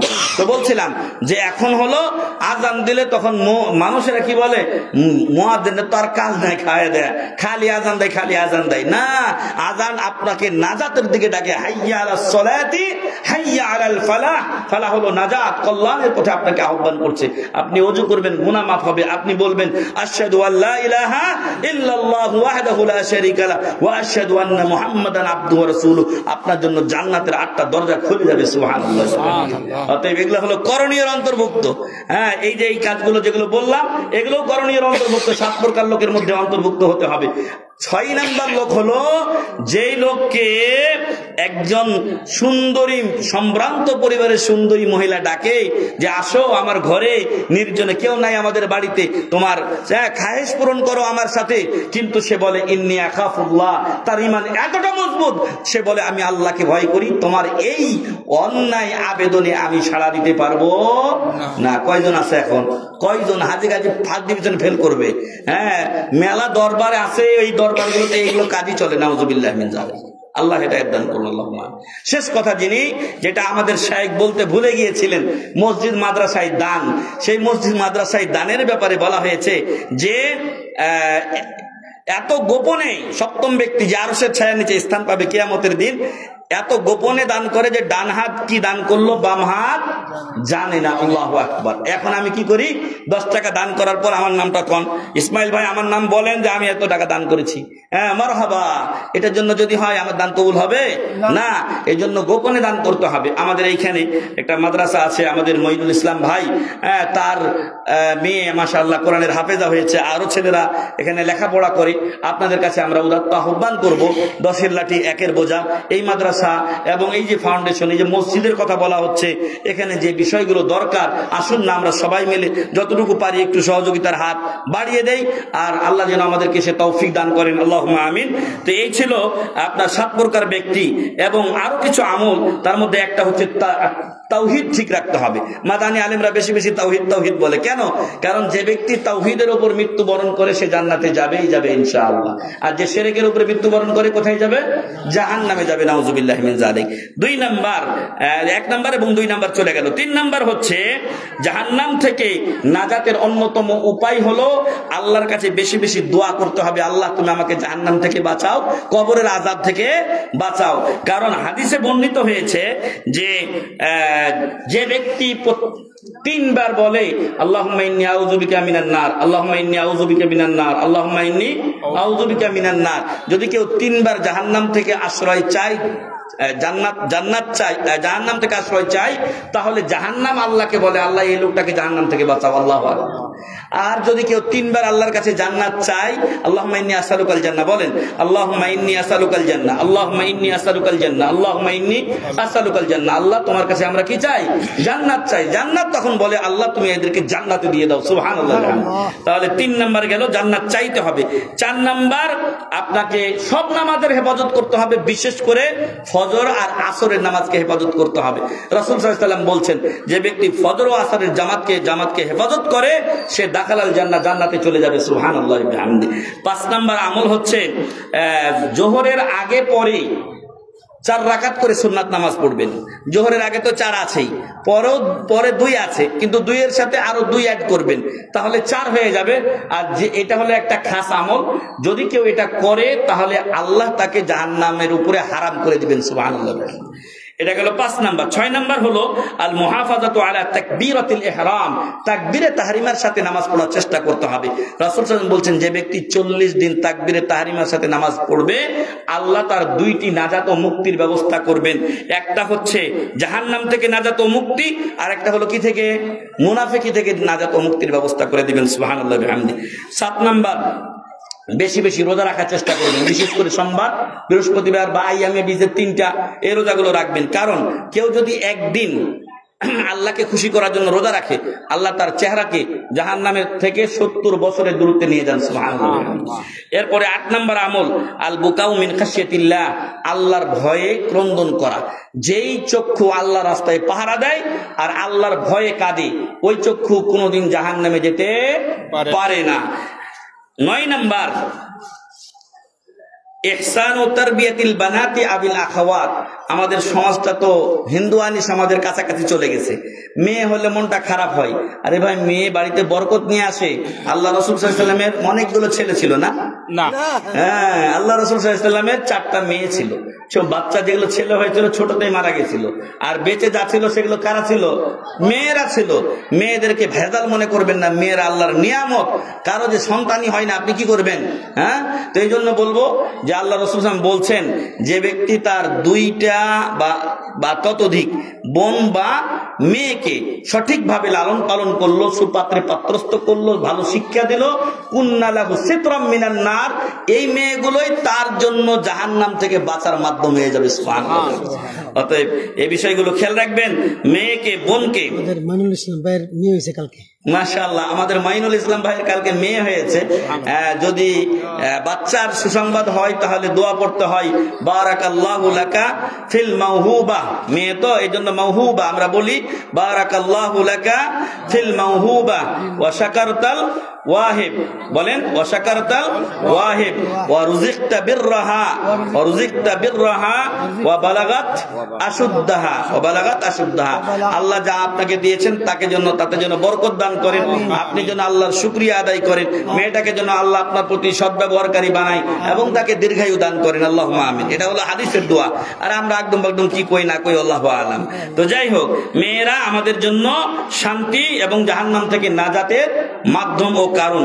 10 নম্বরে আযাব্বু আন আরদি আখিহিল মুসলিম, যদি কোনো মুসলিমের গীবত, পরনিন্দা, পরচর্চা করা হয়, দুর্নাম করা হচ্ছে আপনার সামনে, আর আপনি জানছেন যে এই লোকটা ভালো, হ্যাঁ, এই লোকের ব্যাপারে আপনার সামনে দুর্নাম করা হচ্ছে। উদাহরণের জন্য বলছি আমি, আপনি জানেন যে এই লোকটা ভালো, এইগুলো কাজে সে জড়িত নয়, আপনি প্রতিবাদ জানালেন যে না আপনি অন্যায় বলছেন, আমার জানা মতে লোকটা ভালো, আল্লাহ আপনার উপরে জাহান্নামকে হারাম করে দিবেন, সুবহানাল্লাহ। অতএব এগুলো আমরা শরীক হব ইনশাআল্লাহ। 11 নম্বর as-সাদাকাতু ওয়ালাউ বিকালিলিন, সাদকা করা যদিও সেটা কম হোক না কেন। আল্লাহ রাসূল সাল্লাল্লাহু আলাইহি ওয়াসাল্লাম বলছেন, ইত্তাকুন নার ওয়ালাউ বিশিক্কি তামরা, একটা খেজুরের অর্ধেক দিয়ে হলেও জাহান্নাম থেকে বাঁচার চেষ্টা করো, কারণ কিয়ামতের দিন তোমার কেউ খোঁজ নেবে না। সেই দিন ভাই ভাইয়ের কাছ থেকে পলায়ন করবে, মা বাবা আপনার কাছ থেকে পলায়ন করবেন, আপনি আমি আমাদের মা বাবা থেকে কি করব? পলায়ন করব। আমাদের স্ত্রীরা আমাদের থেকে পলায়ন করবেন, আমরাও আমাদের স্ত্রীদের থেকে পলায়ন করব। কেউ কারো কোনো খোঁজ নেবে না। অতএব সেই বিষয়গুলো থেকে আমাদের সাবধান সতর্ক হতে হবে। কিছু দান সদকা করে হলেও পরকালীন নাজাতের একটা ব্যবস্থা করতে হবে। এরপরে যত ভালো কাজ আছে সেই ভালো কাজগুলো আমাদেরকে করতে হবে। এটাই আপনার আমার অবশিষ্ট থাকবে। আপনারা আমরা যখন মারা যাব তখন আমাদের সাথে আত্মীয় স্বজন কবরে যাবে নাকি? কি বলেন? কেউ যাবে না। কেউ যাবে না। আপনাদের আমাদের সম্পদ যাবে? যাবে না। আপনাদের আমাদের কি যাবে? আমল যাবে। ওই আমলটা যদি ভালো হয় তাহলে আহলান ওয়া সাহলান। ওই যে শুরুতে আমি বলছিলাম আমলটা মোটা তাজা করতে হবে, নেক আমলকে, এবং তাতেই ইনশাআল্লাহ আপনাদের আমাদের নাজাতের ব্যবস্থা হবে। এবং শেষে বলবো, আল্লাহ তাআলা নাজাতের জন্য সূরা আসর নাজিল করেছেন। কি বলছেন? ইন্নাল ইনসানা লাফি খুসর। সব মানুষ ক্ষতিগ্রস্ত। তারা নয় যারা ঈমান আনে, সৎ কাজ করে। এক নাম্বার কাজ কি? ঈমান আনা। 2 নাম্বার সৎ কাজ করা। 3 নাম্বার ওয়াতাওয়াসাউ বিল হক। যখন আপনি নিজে শিখলেন, তারপরে নিজে আমল করলেন, এবার এই সত্যের দাওয়াত দিতে হবে। 4 নাম্বার ওয়াতাওয়াসাউ বিস সবর। যখন আপনি দাওয়াত দিবেন সবাই আপনার দাওয়াত কবুল করবে না। কেউ উল্টাপাল্টা কথা বলবে, কেউ কষ্ট দিবে আপনাকে, যেমন নবীদেরকে কষ্ট দেওয়া হয়েছে। এটাই তাদের তরিকা ও রাস্তা। ফলে তখন আপনাকে সবর করতে হবে, তখন আপনাকে ধৈর্য ধারণ করতে হবে। এই 4টা কাজ করলে কি হবে? পরকালের আযাব থেকে বাঁচা যাবে, দুনিয়ার বিপদ আপদ থেকে আল্লাহর রহমতে বাঁচা যাবে। এরপরে মানুষ যখন মারা যায় সব আমল কি হয়? বন্ধ হয়ে যায়। 3টা আমল চালু থাকে। তার মধ্যে একটা হলো দ্বীনি বিদ্যা, 2 নাম্বার হলো নেক সন্তান, সৎ সন্তান যদি আপনি লালন পালন করে গিয়ে থাকেন তার দোয়া, আর 3 নাম্বার হলো যদি সাদকায়ে জারিয়া করেন, যদি মসজিদ বানিয়ে দেন, মসজিদে দান করেন, যদি আপনি মাদ্রাসা বানিয়ে দেন, মাদ্রাসাতে টিউবওয়েল দিয়ে দিলেন, যেই কাজটা স্থায়ীভাবে থাকে। একটা মাইক দিয়েছেন মসজিদে, এই মাইকটা যতদিন থাকবে, যত আযান হবে, যত কেরাত পড়া হবে, সমপরিমাণ নেকি আপনি পাবেন। অথচ আপনি এখানে নাই, আপনি মেলা দূরে আছেন। তো এই জন্য এগুলো হলো সাদকায়ে জারিয়া। শেষ কথা যেটা বলবো, অনেকক্ষণ আলোচনা আমরা করলাম। আল্লাহ তাআলা আমাদের চূড়ান্ত ফয়সালা করে দিয়ে বলছেন, কুল্লু নাফসিন যায়িকাতুল মাউত। সবাইকে মৃত্যুর স্বাদ গ্রহণ করতে হবে। ওয়া ইন্নামা তুওয়াফাউনা উজুরাকুম ইয়াউমাল কিয়ামাহ। আর মনে রেখো যে কিয়ামতের দিন তোমাদের আমলের বদলা আমি তোমাদেরকে পরিপূর্ণভাবে দিয়ে দিব। তবে ফামান যুহজিয়া আনিন নার, যাকে জাহান্নাম থেকে দূরে রাখা হবে, আর ওয়া উদখিলাল জান্নাহ, জান্নাতে প্রবেশ করা হবে, ফাকাদ ফাজ, সেই লোকটা হলো সফল কাম। ওয়ামাল হায়াতুদ দুনিয়া ইল্লা মাতাউল গুরুর। আর দুনিয়ার জিন্দেগি এটা ধোকার ভোগ বিলাস ছাড়া কিছু না। সকাল বেলার বাদশারে তুই ফকির, সন্ধ্যা বেলা কত মানুষ ফকির হয়ে গেছে, কত ফকির বাদশা হয়ে গেছে। অতএব দুনিয়ার চাকচিক্য না দেখে আসুন পরকালীন বিষয়টাকে ঠিক রেখে আমরা আখিরাত ঠিক রেখে দুনিয়া অর্জন করি। আমরা আখিরাত ঠিক রেখে দুনিয়া অর্জন করি। 2 টাকা কম হোক, কিন্তু অন্যায় যেন না হয়, হারাম যেন আমার পেটে না যায়। এবং আপনার আমার ইবাদত কবুলের 3টা শর্ত। তার মধ্যে একটা হচ্ছে রাসূলের তরিকা মোতাবেক, 2 নাম্বার হলো আল্লাহর জন্য ইবাদত, 3 নাম্বার আপনার আমার রুজি কি হতে হবে? হালাল হতে হবে। অতএব হারাম খেয়ে কোনো ইবাদত কবুল হবে না। তো সম্মানিত উপস্থিতি, সংক্ষিপ্ত আকারে দ্রুত কিছু কথা আমি বললাম। আল্লাহ যেন আমাকে অতঃপর আপনাদেরকে এর উপরে আমল করার তৌফিক দান করেন, আল্লাহুম্মা আমিন। আল্লাহ আমাদের সবাইকে জান্নাতুল ফেরদাউস নসিব করেন, আমিন। যারা এই অনুষ্ঠানের আয়োজন করেছে আল্লাহ তাদেরকে কবুল করে নিন, আল্লাহুম্মা আমিন।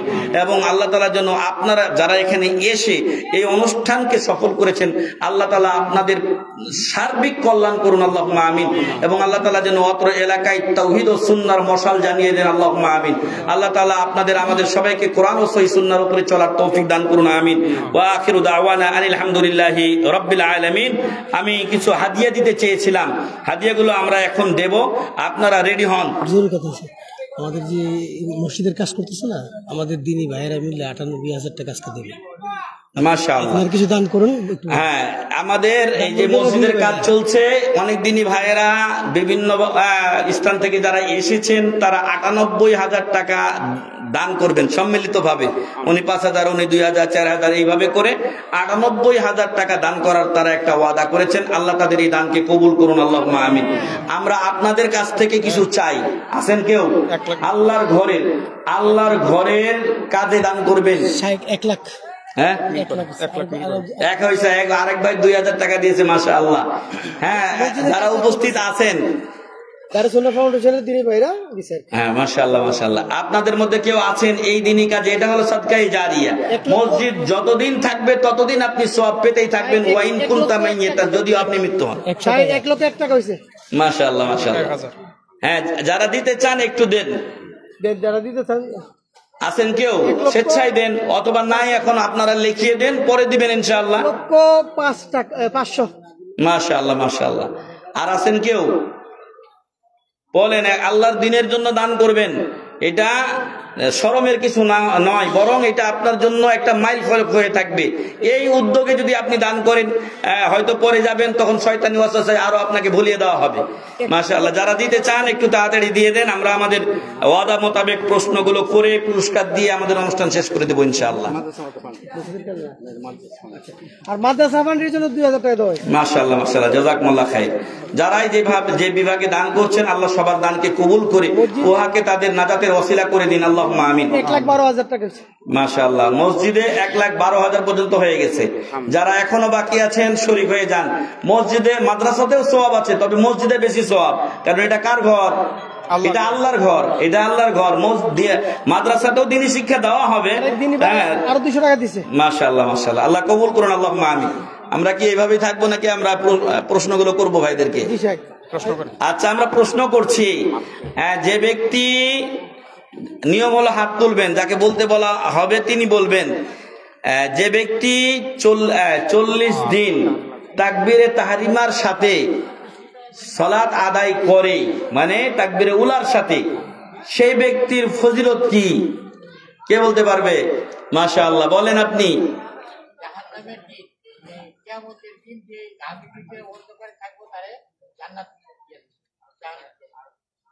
আর কেউ আছে? বলেন। মুনাফিকি থেকে দূরে রাখবে এবং জাহান্নামের আগুন। আহসান, মাশাআল্লাহ, এই উত্তরটা সঠিক হয়েছে। তার জন্য 2টা নাজাত আছেন, আপনি সামনে আসেন। তার জন্য 2টা নাজাত ও মুক্তি হবে। ছবি তুলবেন নাকি আপনি?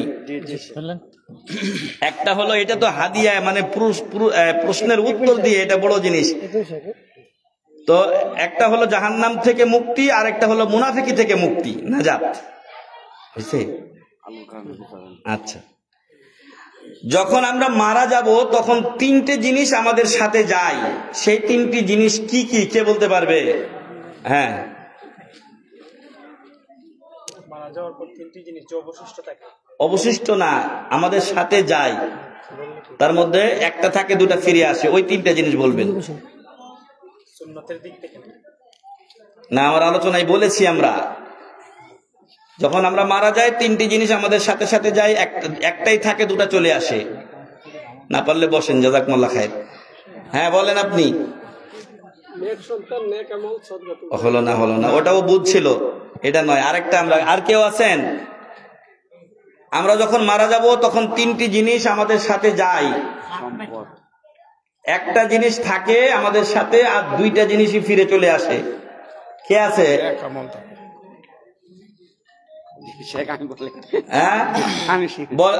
আচ্ছা, মুরব্বী উঠুক, আপনি আমাদেরই লোক, সমস্যা নেই। সালাম। এই যে আলোচনা এতক্ষণ করলাম, কই শুনলেন? আপনি যখন মুরব্বী মানুষ, আপনি নিয়ে যান, এমনি আপনি হাদিয়া নিয়ে যান, পড়েন বইটা, এখানে পাবেন প্রশ্নটা ইনশাআল্লাহ। ও, এইভাবে দিবেন আপনি?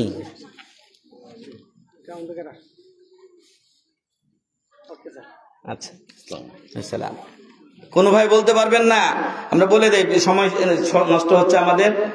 আমাদের আত্মীয় স্বজন যায়, কেউ যাবে কবরে আমাদের সাথে? আত্মীয় স্বজন যায় না লাশ নিয়ে? আমাদের টাকা পয়সা যায়, মানে কেউ যদি টাকা দাবি করে, কিছু যদি খরচের দরকার হয়, এই টাকাটা যায় আপনার সাথে, কিন্তু এই 2টাই ফিরে আসে। একটা জিনিসই আপনাদের সাথে আমাদের সাথে যায়, সেটা হলো আমাদের আমল। আমাদের আমল, নেক আমল, লাকাত আমল, যার যেটা হবে সেটা। তো এই 3টা জিনিস আমাদের সাথে যায়, শুধু আমল থাকে, আর বাকিটা সব ফিরে আসে। আচ্ছা, এরপরে আমাদের প্রশ্ন হলো যে মহান রব্বুল আলামিন আমাদেরকে কেন সৃষ্টি করেছেন, দলিল সহ বলতে হবে। আল্লাহ আমাদেরকে কেন সৃষ্টি করেছেন, দলিল দিয়ে বলবেন, একটা ছোট দলিল। আপনি এটা বলেছেন, আপনি তো নিজেদেরই লোক, এই ছেলেটা বলুক। হ্যাঁ, ওয়ালাইকুম আসসালাম ওয়া রাহমাতুল্লাহি ওয়া বারাকাতুহু। কি জন্য? তার ইবাদতের জন্য। দলিল? আহসান, আসো আসো, হাদিয়া নিয়ে যাও। মাশাআল্লাহ। ওয়া মা খালাকতুল জিন্না ওয়াল ইনসা ইল্লা লিয়াবুদুন।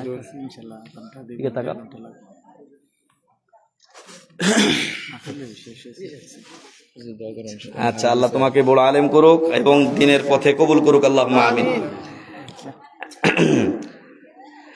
প্রকৃত বুদ্ধিমান এবং চালাক ব্যক্তি কে? আমাদের আলোচনার শুরুতে আমরা বলেছিলাম। পারবেন কেউ বলতে? আপনি চালাক, আমি যে চালাক বুদ্ধিমান, এর প্রমাণ কি? কে চালাক? আছে কেউ? চালাক সেই ব্যক্তি যে নিজের নিজের হিসাব নেই আর মৃত্যুর পরের জন্য কাজ করে। আর বোকা লোক সে যে মনে করে আল্লাহ রহমানুর রহিম, গফুর ও গাফফার, আল্লাহ মাফ করবে, কিন্তু আমল করে না, খালি ও খারাপ কাজ করে বেড়ায়, নাউজুবিল্লাহ। এরপরে মৃত্যু কামনা করাটা ঠিক নয়। কেন? কে বলতে পারবেন? মৃত্যু কামনা করা ঠিক নয়। আমরা তো বলতে পারি না। হ্যাঁ, আমরা বলতে পারি না। আর যদি এদিক না পারে তখন এদিকে আসবে। আপনারাও তো শ্রোতার অন্তর্ভুক্ত ছিলেন। আছেন কেউ? আপনি বলেছেন, আপনি একবার পেয়েছেন, আমরা অন্যদেরকে একটু দিতে চাই। হ্যাঁ, পারবেন আপনি? বলেন। মৃত্যু কামনা করার জন্য এই জন্য বলা নাই, হায়াত থাকলে সে আমল, ভালো আমল করতে পারে, এবং মৃত্যু হয়ে গেলে সে ভালো। আচ্ছা, ধরেন এদিকে আসেন। আপনি মনে হয় মনে মনে পারেন, কইতে পারতেছেন না, আমি কইতেছি পরে। ধরেন।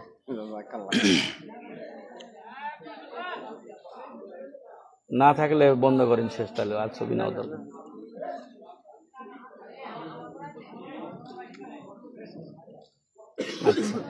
মৃত্যু কামনা করা এই জন্য ঠিক নয় যে ওই লোকটা যদি বেঁচে থাকে, হতে পারে যে ভালো, সে আরো বেশি নেক আমল করে তার পরকালীন যে ভান্ডার পুঁজি এটা আরো বৃদ্ধি করতে পারবে ভালো হলে। আর যদি খারাপ লোক হয় তাহলে বেঁচে থাকলে এমনও হতে পারে যে একদিনের মধ্যে সে তওবাও করতে পারে। আপনারা একটা লোকের তওবার খবর শুনেছেন, সেই লোকটা 99টা হত্যা করেছিল, দিয়ে একটা কাঠমোল্লাকে জিজ্ঞাসা করছে, ভাই রে, আমার কি তওবা আছে? আমার মনে হয় না, তুই 99টা হত্যা করেছিস, তোর মনে হয় তওবা নাই। বলছে, যখন আমার তওবা নাই তো তোকেও মেরে ফেলাই। তো ওরও হত্যা করছে, দিয়ে 100টা হয়ে গেছে। এবার একটা মোটামুটি জানা লোকের কাছে জিজ্ঞাসা করছে, তখন বলছে যে আমার মনে হয় তোমার জন্য তওবা আছে, তবে আমার অত বেশি জানা নাই, ওই গ্রামে তুমি যাও, ওইখানে ভালো মানুষজন আছে, তাদের কাছে জিজ্ঞাসা করো। তো ওইখানে যেতে যেতে তার মৃত্যু হয়ে গেছে। এরপরে 2 দল ফেরেশতা আছে, জাহান্নামের আর জান্নাতের। জান্নাতীরা বলতেছে যে ও তো তওবার জন্যই যাচ্ছিল, অতএব তাকে আমরা জান্নাতে নিয়ে যাব। জাহান্নামীরা বলছে যে ও তো 100টা হত্যা করেছে, ওর নাজাত হবে কি করে, ওকে আমরা জাহান্নামে নিয়ে যাব। আল্লাহ ফয়সালা দিলেন যে ওর বাড়ি থেকে, যেখানে লাশ আছে ওইখান থেকে ওই ভালো যে গ্রামে যাচ্ছিল ওইটার দূরত্ব মাপো আর তার বাড়ির দূরত্ব মাপো। যদি বাড়ি দূরে হয় বেশি তাহলে জাহান্নামের ফেরেশতারা নিয়ে যাবে, আর ওইটা যদি কাছে হয় তাহলে ওরা জান্নাতের ফেরেশতারা নিয়ে যাবে। তো আল্লাহ তাআলা এটা চেয়েছেন যে যেহেতু লোকটা আল্লাহর পথে চলে আসছে, ওই গ্রামকে আল্লাহ কাছে করে দিয়েছেন, সে জান্নাতে চলে গেছে। সুবহানাল্লাহ। তো দেখেন, মুহূর্তের মধ্যে তওবা হয়ে যেতে পারে। জি, আমরা আর সময় বাড়াচ্ছি না, আমাদের প্রশ্নগুলো আরেকটু আপনাদেরকে বলি। ভালো আর মন্দ 2 লোকের রূহ কবজ করার, জান কবজ করার আমরা পদ্ধতি বলেছি, একটু বলতে পারবেন সংক্ষেপে কেউ? জি বলেন। আপনি প্রথমবার চেষ্টা করেছিলেন। ওয়ালাইকুম সালাম ওয়া রাহমাতুল্লাহি ওয়া বারাকাতুহু। আমাদের ভালো আত্মাগুলা হ্যাঁ, এবং এটা সুগন্ধিযুক্ত থাকে, তার জন্য জান্নাতে প্রত্যেক আসমানি দরজা খুলে দেওয়া হবে। আর যে খারাপটা দুর্গন্ধযুক্ত কাপড়ে তাকে খসখসে কাপড়ে নিয়ে যাওয়া হবে, তার জন্য জান্নাতের দরজা খোলা হবে না। আসেন মাশাআল্লাহ, আসেন। চেষ্টা করলে পেলে উপায় হয়। তো ভাই পেয়েছেন শেষ পর্যন্ত। কিয়ামত দিনের অনেক ভয়াবহতা আমরা উল্লেখ করেছি, একটু এদিকে ঘুরে না।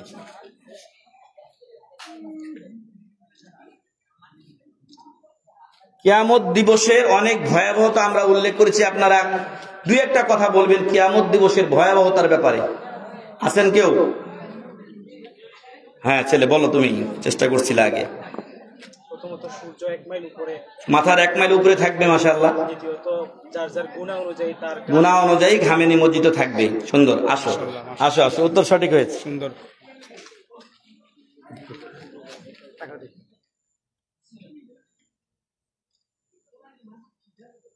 আচ্ছা,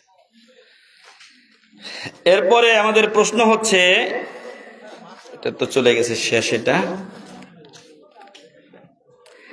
জাহান্নামের গভীরতা সম্পর্কে আমরা কথা বলেছি। আমরা কিন্তু অনেক বিষয়ে আলোচনা করেছি, যদি অল্প সময় আমরা কথা বলেছি। এই জাহান্নামের গভীরতা কেমন হবে? হ্যাঁ, রাসূলুল্লাহ সাল্লাল্লাহু আলাইহি ওয়াসাল্লাম বলেছেন সাহাবীদেরকে, তুমি কি জানো এই পাথরটা এই শব্দের কোথা থেকে আসছে? তখন সাহাবী বলছে যে এটা আল্লাহ এবং আল্লাহ রাসূল সাল্লাল্লাহু আলাইহি ওয়াসাল্লাম বলেছেন। তখন রাসূল সাল্লাল্লাহু আলাইহি ওয়াসাল্লাম বলছেন এটা পাথরের শব্দ, এটা পাথরের শব্দ। এটা আজ থেকে 70 বছর আগে পূর্বে জাহান্নামের মুখে রাখা হয়েছিল, এখন এটা তল দেশে গিয়ে পৌঁছলো। আহসান, মাশাআল্লাহ। আসো আসো।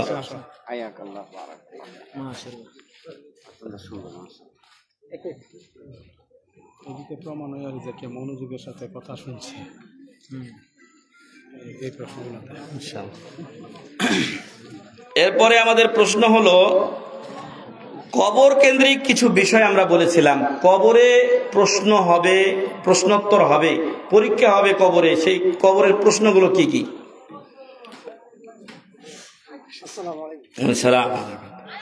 মান নাবিউকা মান দিনুকা মান রাব্বুকা মান দিনুকা মান নাবিউকা। মা দিনুকা হয়। আচ্ছা, আসেন আসেন। মান রব্বুকা তোমার রবকে, মান নাবিউকা তোমার নবীকে, মা দিনুকা তোমার দিন কি?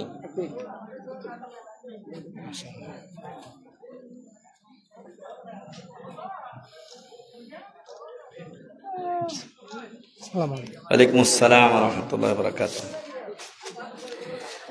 মেয়ে সন্তান হলে আমাদের সমাজে খুব খারাপ মনে করা হয়, মানুষের মন খারাপ হয়ে যায়। কিন্তু ইসলাম মেয়ে সন্তানের ব্যাপারে সুসংবাদ দিয়েছে। সেই সুসংবাদ কি, কে বলতে পারবেন? হ্যাঁ ভাই,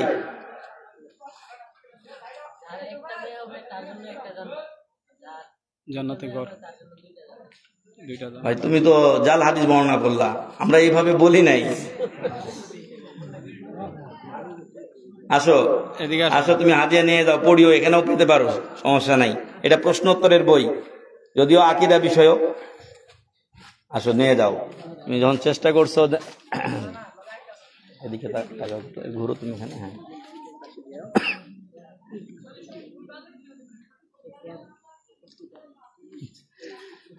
হ্যাঁ, উত্তরটা কে বলতে পারবেন? মেয়ে সন্তানের ফজিলত, লালন পালনের ফজিলত কি? নাই কেউ? তার মানে বাড়ি যান খালি, ভাবিরা যদি না পিটাই আপনাদেরকে, যে হুজুরে বলছে আপনারা আমাদেরকে লালন পালনের ফজিলত বলতে পারলেন না, কে বলতে পারবে? তুমি তো বলছো ভাই একবার, আমরা এদিকে নতুন কাউকে চাচ্ছিলাম। হ্যাঁ, আচ্ছা বলো। সালাম। সেটা জান্নাতের একটা অংশ, মানে যার প্রতি আল্লাহ খুশি থাকে ওনাকে মেয়ে আল্লাহ সন্তুষ্ট একটা মেয়ে দান করে।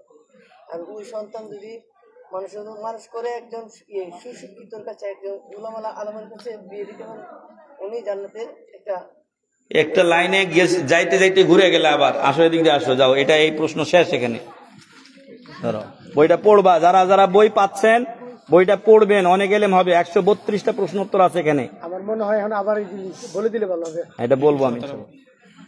আমরা মেয়ের ফজিলতের ব্যাপারে লালন পালনের ক্ষেত্রে বলেছিলাম যে কেউ যদি 2 বা ততোধিক তার মেয়ে বা বোনকে ভালোভাবে লালন পালন করে, সুপাত্রে পাত্রস্থ করে, ভালো শিক্ষা দেয়, তাহলে এই মেয়েরা বা বোনেরা তার জন্য জাহান্নাম থেকে নাজাতের জন্য পর্দা হয়ে যাবে, এটা প্রাচীর হয়ে যাবে।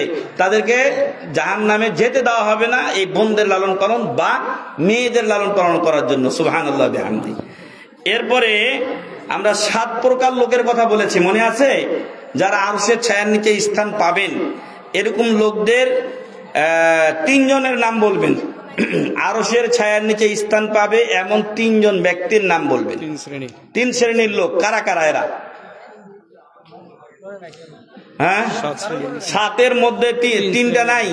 আচ্ছা 2টা, কেউ যদি 2টা পারে তাহলে তার সামনে আগানো যাবে না।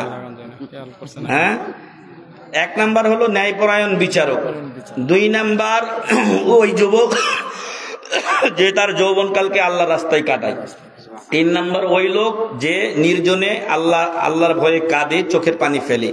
4 নাম্বার, যেই লোকের অন্তরটা মসজিদে সবসময় ঝোলানো থাকে, মসজিদে যাওয়ার জন্য ব্যাকুল থাকে। 5 নাম্বার, ওই 2 লোক যারা পরস্পরকে আল্লাহর সন্তুষ্টির জন্য ভালোবাসে। 6 নাম্বার, যেই লোককে, যেই যুবককে একটা ভালো পরিবারের একটা সুন্দরী মেয়ে, টাকা পয়সাওয়ালা, সে তাকে প্রেমের জন্য ডাক দেয়, সে তাকে জেনা করার জন্য ডাক দেয়, কিন্তু সে কি বলে? ইন্নী আখাফুল্লাহ, আমি আল্লাহকে ভয় করি। আর একটা বাকি আছে, এটা কে বলতে পারবে? 7 নাম্বার। হ্যাঁ, কে বলছে এটা? নিয়ম ভাবে তুমি পাবা না, তুমি পাইছো একবার।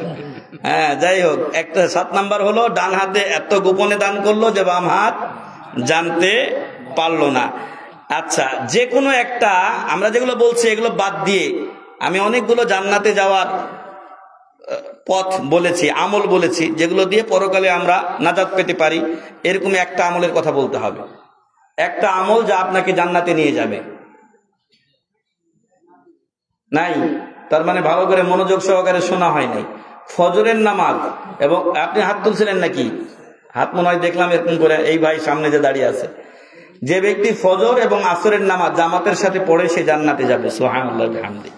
তাহলে আমরা আজকে শেষ করি। এই বইগুলো তো তাহলে কেউ নিতে পারলো না, আবার কি দেবো? প্রশ্ন তো মোটামুটি শেষ। হ্যাঁ, একটা বই কিন্তু আমার কাছে রয়ে গেছে। আচ্ছা, ওইটা আপনি নেন, সমস্যা নেই। জোহরের সুন্নাত পড়ার ব্যাপারে একটা আমরা ফজিলত বলেছিলাম, কেউ বলতে পারবেন? আচ্ছা, এই মুদ্দের ভাই। হ্যাঁ বলেন। 4 রাকাত প্রথম সুন্নাত, তারপরে 4 রাকাত পরের সুন্নাত। পড়ার কি ফজিলত? জাহান্নাম তার জন্য হারাম করা হয়। আসেন, তার জন্য আল্লাহ তাআলা, তার উপরে আল্লাহ জাহান্নামকে হারাম করে দেন।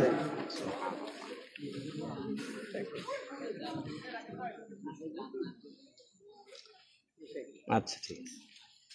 তো আমরা আমাদের আলোচনা এখানে শেষ করি। 3টা 4টা, এটা মনে হয় আপনি নিয়েছিলেন নাকি? আচ্ছা, নুর ইসলাম ভাই মনে হয় একটা চাইছিল, আপনারা পেয়েছিলেন? আপনি পাইছেন? আপনি পাইছেন না? আপনি একটা পাইছেন না? আচ্ছা, দেন, একটা দেন।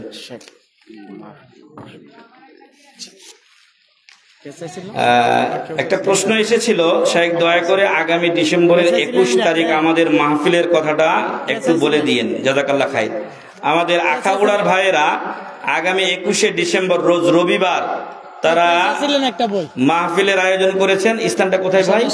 আখাউড়া সদর ঈদগাহ ময়দান। শোনেন সবাই, আগামী 21শে ডিসেম্বর রোজ রবিবার আখাউড়া সদর ঈদগাহ ময়দানে আমাদের আখাউড়ার দিনী ভাইয়েরা ইসলামী মহাসম্মেলনের আয়োজন করেছেন, যেখানে অন্যান্য ব্যক্তিদের সাথে আলোচক হিসেবে থাকবেন শাইখ ডক্টর ইমাম হুসাইন হাফেজাহুল্লাহ, আমি মুখলেসুর রহমান আছি, সাথে ডক্টর শফিকুল ইসলাম, শেখ মাহবুবুর রহমান যিনি একটু আগে আলোচনা করে গেলেন তিনি, জনাব শেখ শহীদুল ইসলাম সাহেব সহ আরো অন্যান্য ওলামা ইকরাম থাকবেন।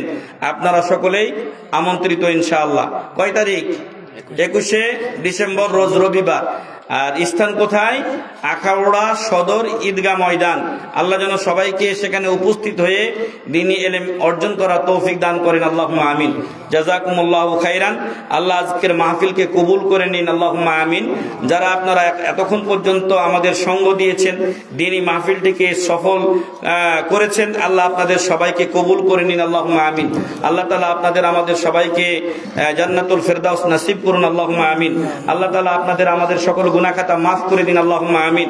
আল্লাহ আপনাদের আমাদের অসুখ বিসুখ বালা মুসিবত দূর করে দিন, আল্লাহুম্মা আমিন। আল্লাহ আপনাদের আমাদের সবাইকে জান্নাতুল ফেরদাউস নসিব করুন, আমিন। আমাদের মৃত্যু আত্মীয় স্বজনদেরকেও আল্লাহ ক্ষমা করে দিন, আল্লাহুম্মা আমিন। আল্লাহ তাদের কবরগুলোকে জান্নাতের টুকরা বানিয়ে দিন, আল্লাহুম্মা আমিন। ব্রাহ্মণবাড়িয়া দারুস সুন্নাহ ফাউন্ডেশনকে আল্লাহ কবুল করে নিন, আমিন।